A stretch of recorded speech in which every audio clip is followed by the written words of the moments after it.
আপনারা অনেকেই আমার কাছে জানতে চেয়েছিলেন মুরগি পালন করার জন্য প্রতি পিস মুরগির জন্য কতটুকু জায়গার প্রয়োজন হয়।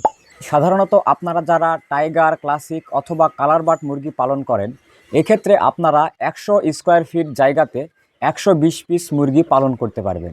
এছাড়াও আপনারা যারা ব্রয়লার মুরগি পালন করেন, এক্ষেত্রে হয়তোবা আপনারা অনেকেই জানেন সাধারণত প্রতি পিস ব্রয়লার মুরগির জন্য 1 স্কোয়ার ফিট জায়গার প্রয়োজন হয়ে থাকে।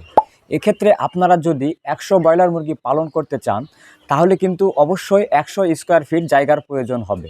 আপনারা অনেকেই গাদাগাদি করে মুরগি পালন করেন, আর আপনারা যদি অধিক ঘনত্বে বা চাপাচাপি করে মুরগি পালন করেন, তাহলে কিন্তু মুরগিগুলোর বয়স অনুযায়ী সঠিক পরিমাণে ওজন বৃদ্ধি পায় না।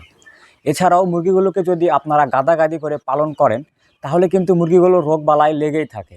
এক্ষেত্রে আমি আপনাদের আবারও বলতে চাই, আপনারা যদি টাইগার, সোনালী অথবা ক্লাসিক মুরগি পালন করেন, এক্ষেত্রে 120 পিস মুরগির জন্য 100 স্কোয়ার ফিট জায়গার প্রয়োজন হয়। আর আপনারা যদি ব্রয়লার মুরগি পালন করেন, তাহলে প্রতি পিস ব্রয়লার মুরগির জন্য 1 স্কোয়ার ফিট জায়গার প্রয়োজন হয়, অথবা 100 মুরগির জন্য 100 স্কোয়ার ফিট জায়গার প্রয়োজন হয়। আমি মনে করি এরকম তথ্যপূর্ণ ভিডিও আপনারা কোথাও পাবেন না। সেজন্য আপনারা চাইলে খামার বাড়ি ইউটিউব চ্যানেল এখনই সাবস্ক্রাইব করতে পারেন।